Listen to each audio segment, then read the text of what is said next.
Hello friends, எல்லோரும் எப்படி இருக்கீங்க? குட்டி விளாக் தான் பார்க்கலாம். இன்றைக்கி வந்து நவீன் ரொம்ப போர் அடிக்குதுன்னு சொன்னால், அதனால் ஒரு இன்டோர் கேம் விளாட்லான்னு சொல்லிட்டு போனோம். இது வந்து பார்த்திங்கன்னா போரூரில் இருக்குதுங்க. போரூரில் மெட்ராஸ் ஃபுட்பால்னு சொல்லிட்டு இருக்குது. ஒரு குட்டி கேம், இன்டோர் கேம் மாதிரி இருக்குது. இங்கே பார்த்திங்கன்னா ஒரு 20 கேம்ஸ் மாதிரி இருந்துச்சு. அவன் நல்லா என்ஜாய் பண்ணி நல்லா இருக்கும். கொஞ்சம் நேரம் விளாட்னா ஒரு 3 ஹவர்ஸ் கிட்ட அவங்க நல்லா விளாட்ற மாதிரி இருந்தது. அவனை பார்த்தாமே தெரியும் அவ்வளோ ஒரு சந்தோஷம் அவருக்கு. வீட்லேயே ஃபோன் பார்த்துட்டு டிவி பார்த்துட்டு அப்படியே வீட்லேயே இருக்கிறதுக்கு அவனுக்கு ரொம்ப போர் அடிச்சுது. அதனால் இந்த மாதிரி கேம் பார்க்கல கூப்பிட்டு போனால் அவனும் கொஞ்சம் நல்லா எங்கேஜாக இருப்பான். அதனால் இந்த மாதிரி டைம் ஸ்பெண்ட் பண்ணி அவனுக்காக கூப்பிட்டு போயிருந்தேன்.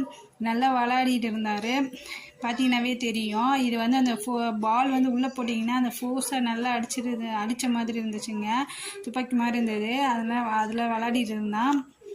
கேம் பார்க்கிங்குள்ளவே உள்ளே வந்து பால்ஸு அந்த ஊஞ்சல் மாதிரி குட்டியாக அந்த மேலே ஏறி கையை பிடிச்சி ஏறி போகிற மாதிரி அந்த மாதிரி குட்டியாக தனியாகவும் செப்பரேட்டாக இருந்துச்சு. அதுக்குள்ளே போயிட்டு அவன் 2 ஹவர்ஸ் கிட்ட நல்லா விளாண்டான்.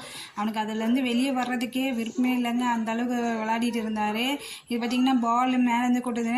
அவனுக்கு அது வந்து ஃபஸ்ட்டு புரியல. அதுக்கப்புறமா புரிஞ்சுட்டு விளாட ஆரம்பிச்சிட்டான். அந்த பெரியவங்க விளாட்ற மாதிரி அந்த பால் தூக்கி போட்டு விளாட்றதுக்கு அந்த மாதிரியும் இருந்துச்சு. பெரியவங்க விளாட்றதுக்கு வந்து அந்த மசாஜ் மாதிரியும் கொடுத்துருந்தாங்க.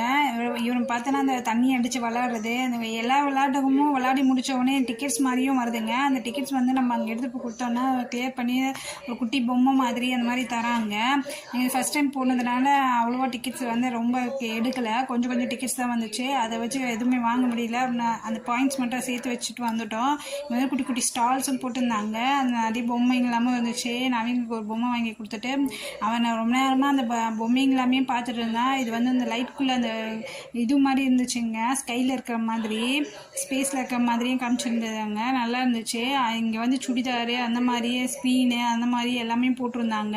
பாருங்கள், கம்மல், பேண்டு, கிளிப்பு அந்த மாதிரி எல்லாமே இருந்துச்சு. அவன் ரொம்ப பசிக்கிட்டுன்னு சொன்னான். அதுக்கப்புறம் அங்கே ஒரு வெஜிடேரியன் ஹோட்டலில் பார்த்துட்டு பக்கத்தில் நான் வெஜிடேரியன் ஹோட்டலும் இருக்குதுங்க. இந்த வெஜிடேரியன் ஹோட்டலில் அவன் வந்து தோசை கேட்டிருந்தான். தோசை வர்றதுக்கு கொஞ்சம் லேட் ஆகிடுச்சு. எப்போ வரும் அப்படி கேட்டிருந்தான்.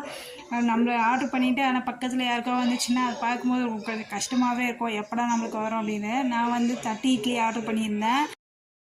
கேமிங் பார்த்தீங்கன்னா 1000 rupees ஆச்சுங்க. ஒரு 15 கேம்ஸுக்கு மேலேயே இருந்துச்சு. அவனால் என்ஜாய் பண்ணி ஒரு 2 ஹவர்ஸ்க்கு மேலேயே நல்லாவே விளையாடி இருந்தான். தேங்க்யூ ஃபார் வாட்சிங்.